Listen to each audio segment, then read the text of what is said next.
Então, DORT não é uma doença nova, é uma doença que tem 310 anos.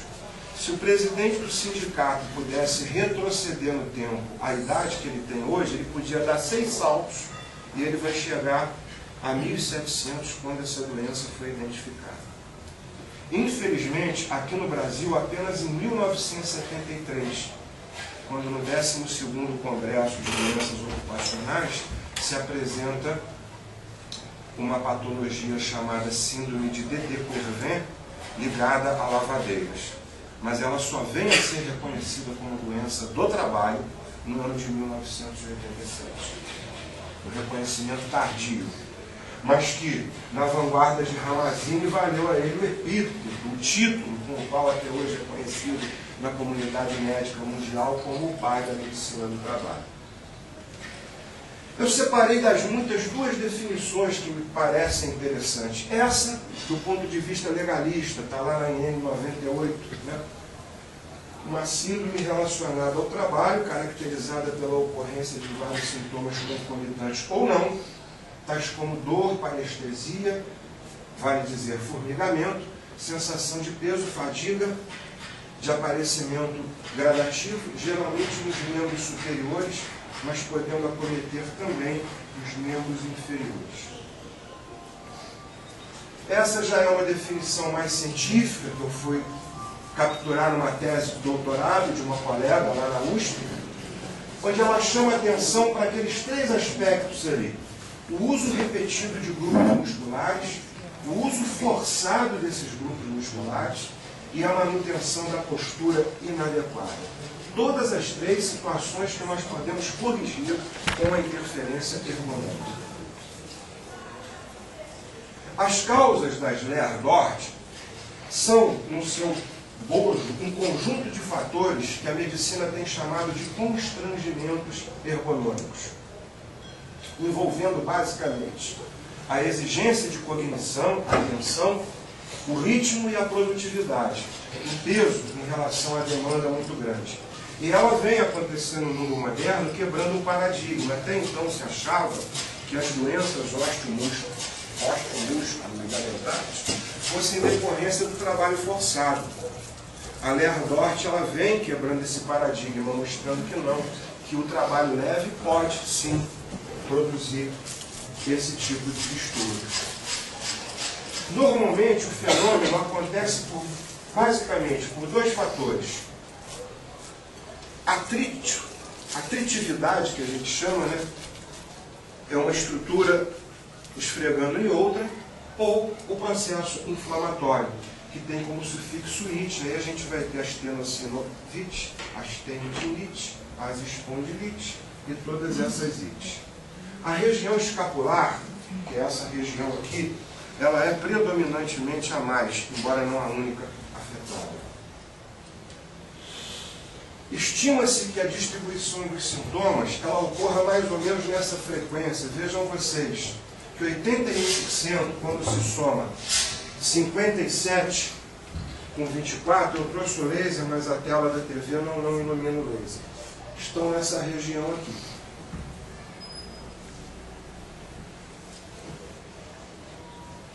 Alguma parte eu não vou ler, nem vou esperar vocês lerem, porque eu não vejo que é importante. Eu vou estar falando o que é mais importante. Os principais sintomas, em geral, são uma dor nas costas, na nuca ou nos punhos. Normalmente, esses são os principais sintomas que sofrem uma remissão durante a noite, quando a pessoa vai para casa, e à medida que a doença vai se agravando nos seus estágios secundário e terciário, essa remissão já não acontece mais. As atividades são as mais variadas, mas puxam a lista bancário e metalúrgicos. Mas também encontramos em caixa de supermercados, tanto que o Ministério do Trabalho recentemente editou uma nota técnica enriquecendo a NR17, agregando ela o valor de uma nota técnica voltada a check-out, coisa que nós não temos na acepção da palavra nos bancos. É o primeiro desenho superior direito. As mais importantes, eu não vou falar de todas, porque são muitas, são a tendinite, né? Que é, na verdade, uma inflamação desses 5 grupos de tendões que nós temos nos dedos. Nós temos tendões que fazem flexão e temos tendões que fazem extensão. Os flexores são os que mais sofrem, pela razão de observação natural, digitação. A movimentação frequente e o período de repouso insuficiente. Por isso a norma que estabelece que na entrada de dados, a cada 50 minutos, 10 de intervalo incorporados à jornada de trabalho. A tenossinovite já é uma inflamação da sinóvia, né? Deus foi muito sábio, ele não quis que um osso se atritasse com o outro. Então ele criou uma carapaça ali, uma coifa, para quem gosta de mecânica, né? O carro tem lá junto uma cinética, tem aquela borracha, aquele invólucro, para a areia não entrar, senão danifica. O nome daquilo ali é bolsa sinovial, dentro dela ocorre um líquido chamado líquido sinovial, que não deixa a estrutura óssea. Então, a sinóvia nada mais é do que esse capricho divino no ponto exato de inserção músculo-ligamentar.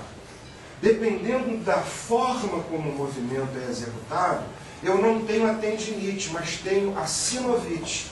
E aí eu vou ter a tenossinovite, cuja causa é basicamente a mesma, um movimento frequente e também período de repouso insuficiente. Na palma da mão, nessa região que a gente chama carpos, né? É uma palavra de origem grega que quer dizer punho.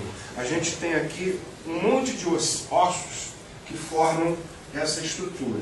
E passam ali, em total, de 10 filamentos, conjugando tendões e o nervo mediano, que por ser o nervo, é a parte mais sensível, ilustrada em amarelo, onde a seta preta aponta.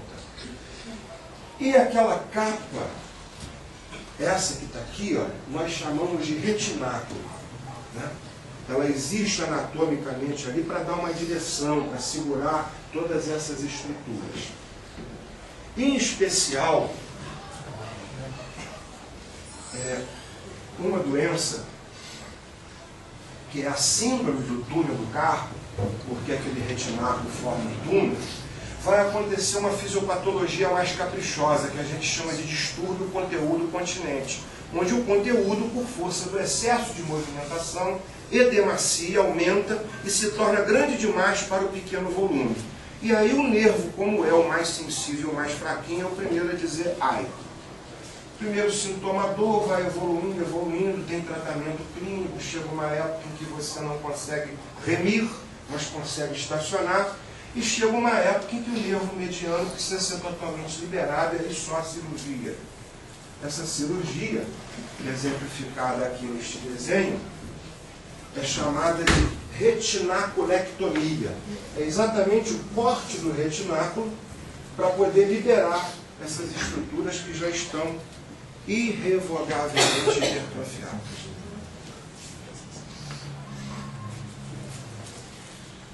A síndrome de De Quervain, ela vai acontecer nesse dedo aqui. Ela hoje é um capricho romântico da medicina, porque ela inaugura em 1973 o conhecimento científico brasileiro sobre a LER, acometendo lavadeiras.